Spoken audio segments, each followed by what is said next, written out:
Сайн байцгаана уу? Өнөөдөр 2026 оны 1 сарын 3-ны өдөр байгаа.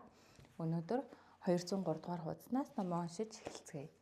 플래너를 쓰는 동안 하루가 조금씩 더 완벽해진다.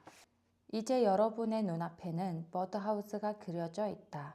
우리는 앞으로 매일 이 집에 들어가 살아야 한다.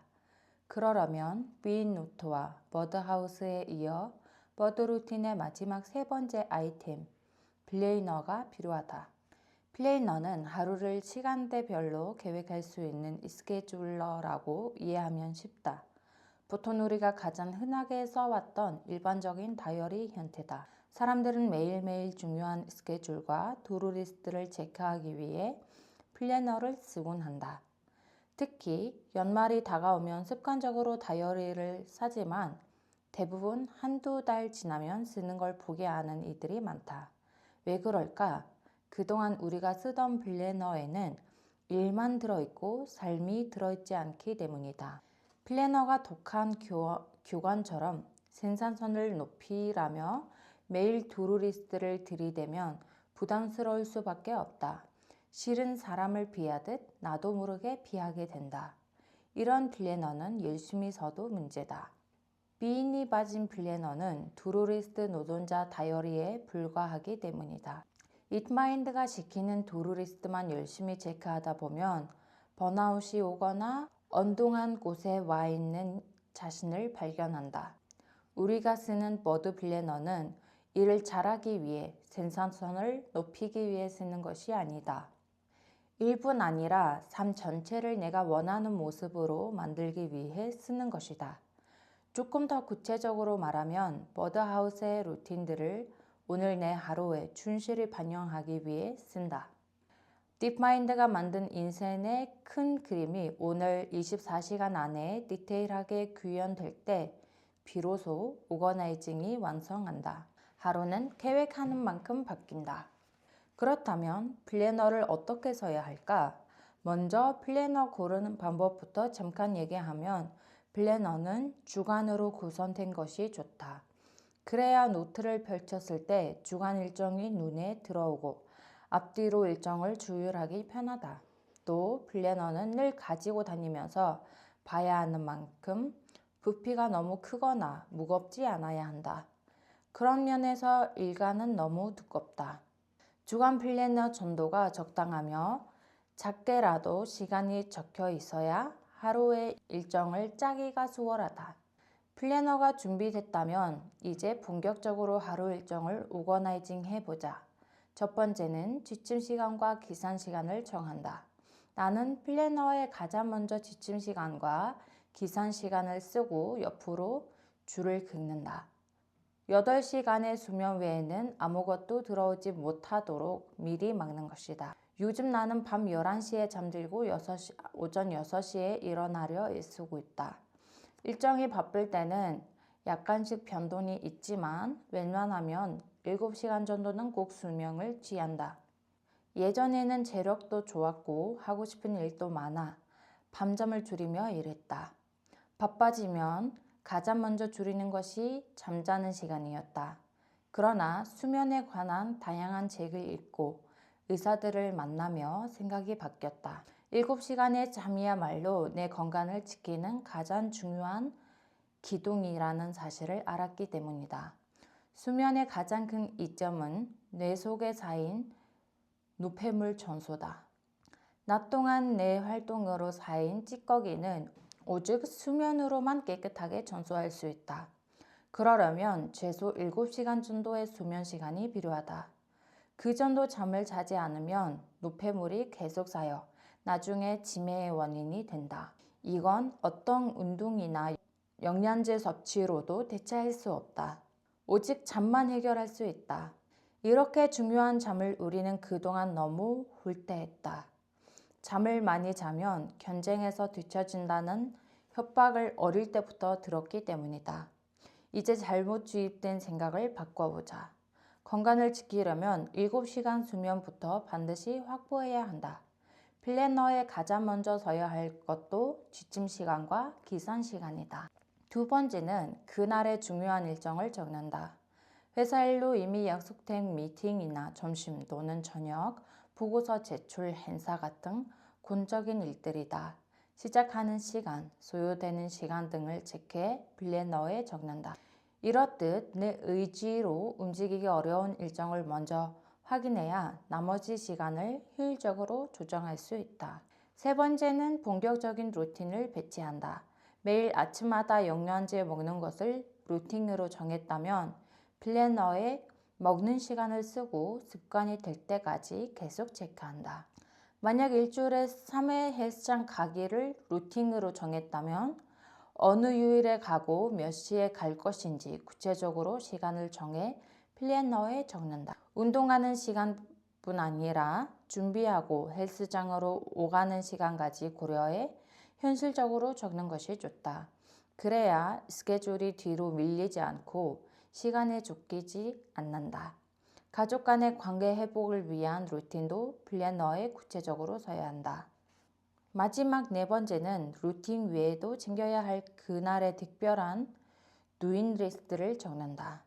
루틴은 아니지만 비인을 하다 보면 떠오르는 도잉 리스트가 있다. 감사한 사람에게 작은 선물을 챙겨준다든지, 미안한 사람에게 사과한다든지, 혹은 피곤해 지친 나를 위해 저녁 맛집을 예약한다든지 하는 일들 말이다. 오늘의 특별한 도잉 리스트까지 모두 적으면 플래너 쓰기는 이제 끝이다.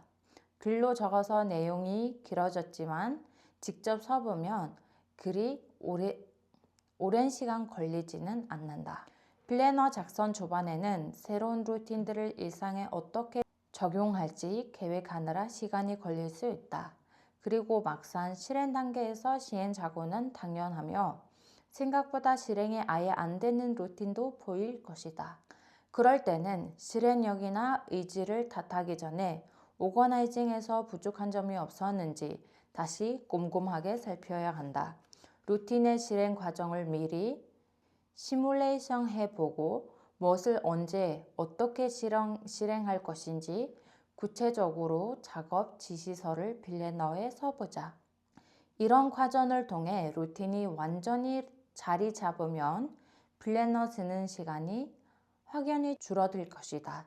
머드 루틴에 활력을 불어넣는 플래너 잘 쓰는 꿀팁. 본격적인 플래너 쓰기에 앞서 우선 나의 24시간을 분석해보자. 내가 시간을 어떻게 쓰는지 30분 단위로 관찰하고 이를 플래너에 적어본다. 며칠 동안 해보면 내가 실제로 얼마나 바쁜지 정확한 데이터로 나온다. 늘 시간이 없다고 생각했는데 막상 기록해보면 버려진 시간이 많아 놀랄 수 있다. 내가 시간을 쓰는 패턴도 알게 되고 어디에 시간을 가장 많이 허비하는지도 보일 것이다. 먼저 이를 알고 플래너를 쓰면 하루 일정을 계획하는 게 좀 더 수월해진다. 이 외에도 머드 플래너를 미리 써본 이들이 알려준 꿀팁 몇 가지를 소개하자면 먼저 컬러를 활용하는 방법이다. 머드하우스의 각 라이프 섹션에 컬러를 부여해 루틴마다 해당 색으로 표기하는 방법이다. 글씨 자체를 색깔 펜으로 구분해서 써도 되고 글씨는 모두 검은색으로 쓰되 실행 여부를 색깔 펜으로 황금 펜으로 칠해도 좋다. 이렇게 하면 나의 주간 플래너에 표시된 색깔만 봐도 머드하우스 내 일상에서 어떻게 구현되고 있는지 한눈에 들어온다. 혹시 일에 너무 치우쳐 있는 건 아닌지, 건강에 소홀하진 않은지 등을 직관적으로 알 수 있다. 또 데일리 루틴만 리스트로 만들어 요일별로 체크하는 방법도 있다. 플래너의 빈 공간에 따로 데일리 루틴 체크리스트 영역을 만드는 것이다. 세로 주에 30분 걷기, 10분 독서, 부모님께 전화하기 등 나의 데일리 루틴을 나열하고 가로축에 일주일치 체크박스를 만들어 표시한다. 그러면 일주일 동안 내가 하려고 했던 10개의 루틴 중 어떤 루틴은 잘 지키고 어떤 루틴을 못 지키는지 확인할 수 있다. 이 방법은 주반에 데일리 루틴을 습관화하는 데 큰 도움이 된다. 플래너를 예쁘게 꾸미는 것도 머드 루틴을 즐겁게 하는 방법이다. 스티커를 종류별로 사서 꾸미는 용도로 붙여도 좋고 나만의 규칙을 정해서 붙여도 좋다. 예를 들어 요가를 한 날마다 요가가 연상되는 스티커를 붙여서 일주일에 몇 번 했는지 한눈에 알아볼 수 있게 하는 식이다. 반면 계획했지만 실행하지 못했을 때 붙이는 스티커를 정하면 내가 실행하지 못한 루틴이 얼마나 되는지 한눈에 볼 수 있다. 매번 실패하는 루틴에 응원하는 스티커를 붙이면 기분 전환과 함께 새로운 다짐을 하는데 도움을 받을 수도 있다. 뭐 별 차이가 있겠나 싶겠지만 예쁜 스티커나 스태프를 활용해 플래너를 꾸미면 머드 루틴의 재미와 즐거움이 훨씬 커진다. 나도 가지고 있는 스티커만 수십 종류가 넘는다. 지금은 스티커를 모으는 게 취미일 정도다. 다이어리 꾸미기는 소소하지만 확실한 행복을 보장한다. 내가 운영하는 머드 커뮤니티의 회원들은 가끔 서로의 플래너를 공유하는데 각종 스티커와 다양한 색깔 펜으로 정말 예쁘게 꾸민 이들이 많다. 빈 공간을 찾아볼 수 없을 정도로 플래너에 많은 내용이 빽빽하게 채워져 있다. 이런 구조의 플래너를 처음 본 초보자들은 나는 저렇게 쓸 자신이 없다라며 주눅 드는 경우도 있다. 그러나 전혀 그럴 필요가 없다. 사람마다 버드하우스의 모습이 전부 다르듯 플래너의 모습도 전부 다른 게 정상이다. 나의 버드하우스가 오늘 하루 안에 충실히 오거나이징 되어 있으면 그것이 최고의 플래너다. 비교하지 말고 주눅 들지 말고 오직 내 하루만 보자. 하루 30분 버드로 데일리 루틴 완성하기. 지금까지의 과정을 잘 따라왔다면 당신 앞에는 2개의 노트와 한 장의 그림이 놓여 있을 것이다. 딥마인드 토크를 기록하는 비인 노트, 내 인생의 큰 그림을 그린 버드하우스, 그리고 이를 매일 실행하기 위한 플래너다. 이 3가지 아이템이 모이면 비로소 버드 다이어리가 완성된다. 비인, 오거나이징, 도잉이 완벽히 하나가 됐을 때 우리는 원하는 삶을 구체적으로 그려내고 이를 완전한 현실로 만들 수 있다.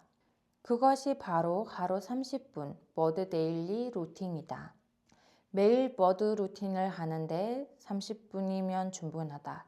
나는 이 시간에 책도 같이 읽기 때문에 보통 1시간 넘게 걸리지만 순수하게 버드 루틴만 다지면 30분 정도 걸린다.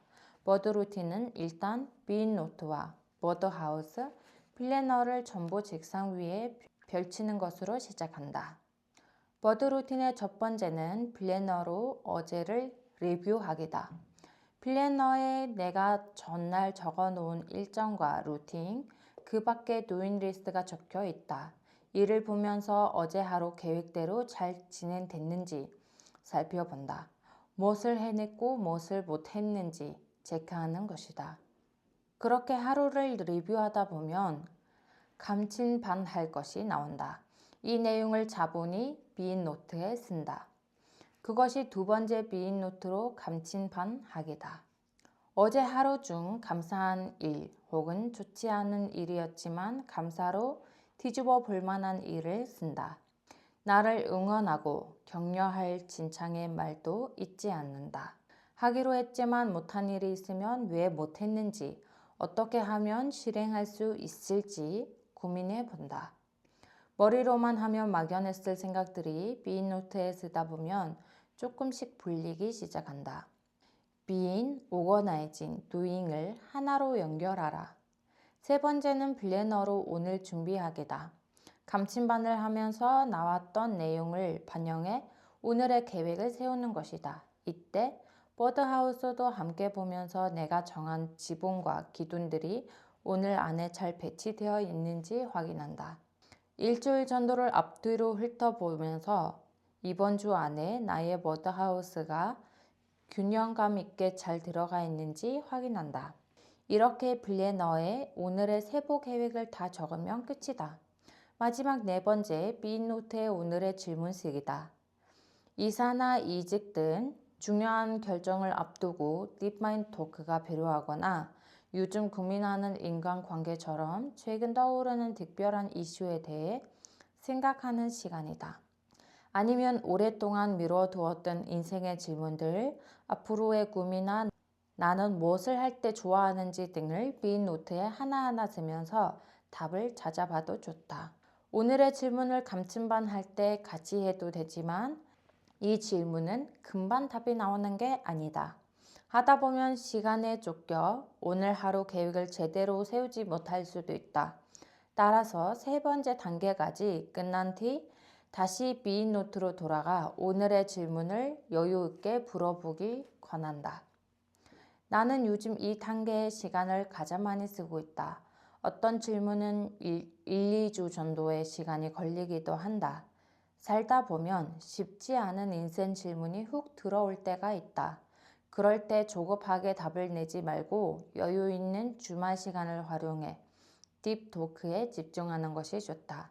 책을 좋아하고 시간적 여유가 있다면 워드 루틴 시간에 책을 읽고 여기에서 생기는 질문들을 내 것으로 가져와도 좋다.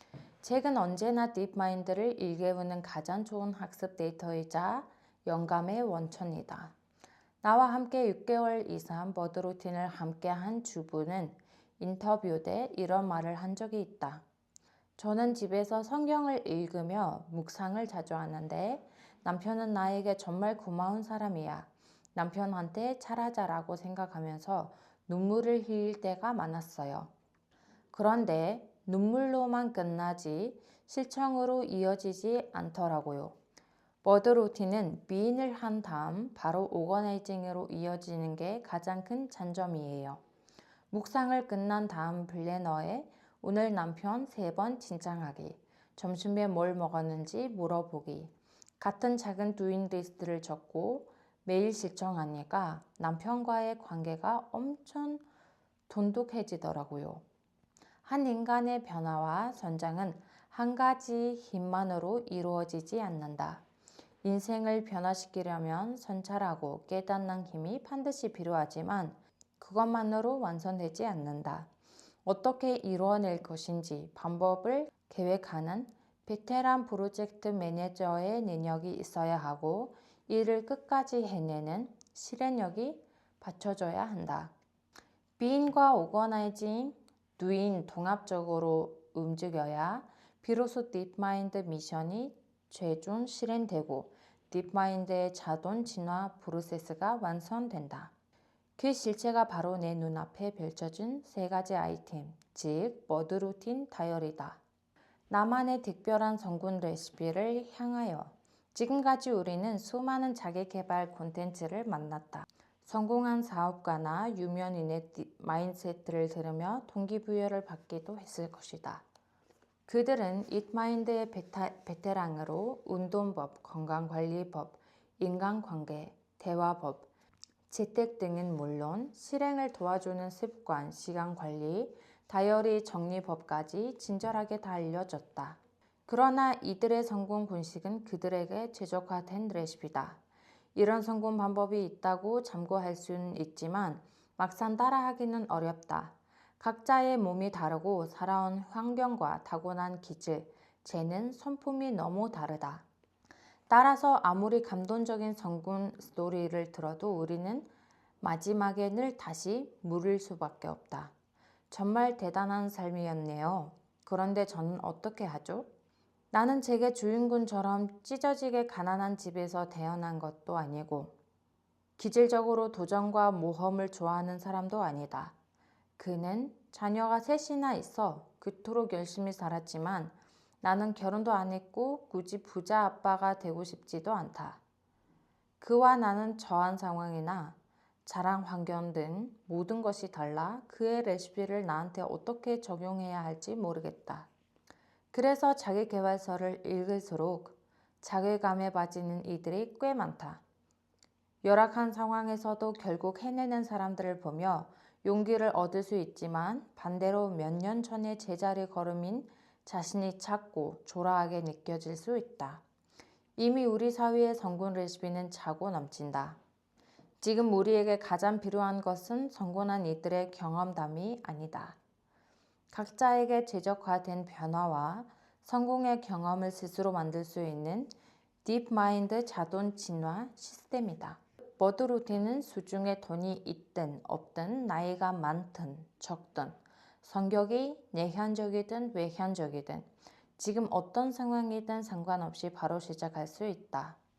전잣돈 1,000만 원을 모을 때까지 기다릴 필요도 없고 지금 우울증에 시달리고 있어도 상관없다. 원래 여유를 느끼고 마음이 주슬러지는 데까지 가는 게 세상에서 가장 힘들다. 진짜 자기 개발은 그 어떤 힘들고 어려운 저지라도 그 자리에서 바로 시작할 수 있어야 한다. 각자 원하는 변화를 스스로 만들어 나갈 수 있어야 한다. 실제로 버드 루틴을 함께한 이들이 만들어낸 변화는 매우 다양했다. 남편, 자녀 등 가족과의 관계 개선을 이루어낸 주부도 있고 우울증이나 알코올 중독 같은 자신의 문제를 해결한 이도 있다. 다이어트의 성공에 건강을 되찾은 이도 있고 원하는 꿈을 발견하고 이를 향해 도전을 시작한 이들도 적지 않다. 그리고 셀 수 없이 많은 이들이 삶의 여유와 행복을 찾았다고 말한다. 그들은 똑같이 빈 노트를 쓰고 버드하우스를 짓고 플래너에 루틴을 적었지만 그 안의 내용은 전부 달랐다. 남들의 성공 레시피를 가져온 것이 아니라 각자에게 맞는 성공 레시피를 처음부터 끝까지 스스로 만들어냈기 때문이다. 때문에 나는 버드 루틴이야말로 진정한 자기 개발이라고 생각한다. 지난 30년간 자기 개발 강사로 살아오면서 늘 불편하고 아쉬웠던 부분을 마침내 해결한 것이다. 우리는 오랫동안 성능 좋은 잇마인드 인간이 되는 것을 자기 개발이라고 착각했다. 그러나 그것은 이 시스템이 추구하는 자기 개발이지 나를 위한 자기 개발이 아니다. 진정한 자기 개발은 잇마인드를 주도적으로 컨트롤할 만큼 내 안의 딥마인드를 깨우고 진화시키는 것이다. 딥마인드가 성장하면 우리는 얼마든지 우리 자신만의 성공 레시피를 만들 수 있다. 펜, 노트, 그리고 30분이라는 시간. 자기 개발을 하려면 1만 시간의 법칙처럼 오랜 시간을 투자해야 한다고 많은 이들이 생각한다. 하지만 버드 루틴은 시간과 비용이 많이 들지는 않는다. 필요한 것이라고는 오직 펜과 노트뿐이다. 시간도 하루 30분이면 충분하다. 30분으로 이런 기적 같은 변화를 만들 수 있다는 게 정말 놀랍지 않은가? 똑같은 30분이라도 누적된 30분은 시간의 함량이 다르다. 버드 루틴을 시작하는 전날의 30분은 누구나 허술하지만 1년간 누적된 30분은 본인도 상상하지 못한 엄청난 변화를 만들어낸다. 그리고 모든 변화는 나 자신의 행복을 놓치지 않는다. 이 점이 가장 중요하다. 딥마인드를 중심으로 만들어 나가는 모든 변화는 나를 돌보고 아끼고 사랑한다는 것이 천재에 깔려 있다. 그래서 버드 루틴은 나를 결코 성공한 실패자로 만들지 않는다. 사회적으로는 성공했지만 인생 전체로 보면 기둥이 다 무너진 실패자로 살게 두지 않는다. 내 안에 딥마인드가 잘못된 길을 가고 있으면 바로 잡아주고 딥마인드가 시키는 불필요한 욕심을 걷어낸다. 비교와 우월감에서 벗어나 선철과 자존감으로 살게 한다. 그럼으로써 진정 내가 원했던 생각은 성취에 집중할 수 있게 해준다. 밤하늘의 별에 등소가 없듯 누구나 각자의 자리에서 아름답게 빛나고 행복할 수 있도록 도와주는 것. 그것이 바로 버드 루틴이다. За өнөөдөр 221-р хуудас хүртэл хамт номоо уншлаа. Ингээд дараагийн хуудасаараа уулзцаая баяртай.